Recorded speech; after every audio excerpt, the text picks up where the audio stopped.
Fast food ও খাবার জগতের ঐতিহ্যবাহী স্বনামধন্য প্রতিষ্ঠান ইনানি ফুড এবার চকরিয়া পৌর শহরে তাদের নতুন শাখার যাত্রা শুরু করেছে।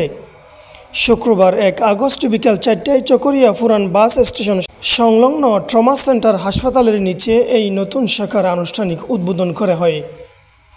উদ্বোধনী অনুষ্ঠানে চকরিয়ার বিশিষ্ট আলেম দ্বীন, গণ্যমান্য ব্যক্তিবর্গ ও স্থানীয় নাগরিকরা উপস্থিত ছিলেন। নতুন এই শাখার মাধ্যমে চকরিয়া ও আশপাশের এলাকাবাসী ঘরোয়া স্বাদের স্বাস্থ্যকর ফাস্টফুড উপভোগ করতে পারবেন। আমরা ইনানি রিসোর্টের একটা অঙ্গ প্রতিষ্ঠান ইনানি ফুড। আমরা অনেক দিন ধরে চেষ্টা করে আসতেছি, এখানে দেখতেছি বিভিন্ন জেলার ফুড এবং বিভিন্ন কোম্পানির শোরুম আমাদের কক্সবাজার জেলায় হচ্ছে, কিন্তু আমাদের কক্সবাজার জেলায় এই ধরনের কোনো কোম্পানি নাই এবং ব্র্যান্ড নাই। আমি চিন্তা করলাম যে আমাদের কক্সবাজার জেলার একটা ব্র্যান্ড করা জরুরি মনে করছি।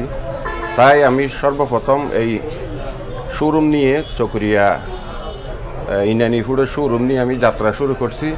আল্লাহর রহমতে আস্তে আস্তে আমরা কক্সবাজার জেলায় ভিত্তিক প্রতিটা উপজেলায়, জেলায়, গ্রামগঞ্জে আমরা ইনশাল্লাহ সেবা দিয়ে যাব বলে আমরা আশা করছি। কি ফুড রেখেছেন আপনাদের আইটেমগুলো? আমাদের আইটেম মিষ্টি আইটেম, বেকারি আইটেম, তারপরে ফাস্টফুড আইটেম, এগুলো নিয়ে আমরা শুরু করছি। ভবিষ্যতে আমাদের এই লাচ্ছি সেমাই থেকে শুরু করে সবগুলো আমরা আস্তে আস্তে এগিয়ে রাখি। আমাদের এই লোকেশন হইল চকরিয়া পৌরসভার জেনারেল হসপিটালের নিচে পুরাতন বাস টার্মিনাল। আমরা মান অন্যান্য কোম্পানির সেই মানগুলা ভালো রাখতেছি, দামের মধ্যে কম রাখতেছি। বিভিন্ন আমাদের এই চকরিয়াতে অনেক শোরুম আছে, তাদের সেই আমাদের ওখানে 20-30 টাকা করে আমরা প্রতি কেজিতে মিষ্টিতে দাম কমাই রাখছি।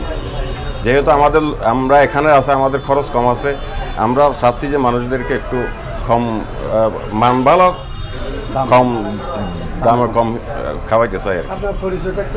আমার নাম মোহাম্মদ শহীদুল ইসলাম, আমার বাড়ি দরবেশকাড়া, পশ্চিম বড়বিওলা ইউনিয়নে। আমি চকরিয়ার এই সন্তান। এখানে বসে খাওয়ার কি সুব্যবস্থা আছে? হ্যাঁ, আমার এখানে বসে খাওয়ার সুব্যবস্থা রাখা হয়েছে। ঠিক আছে, ধন্যবাদ।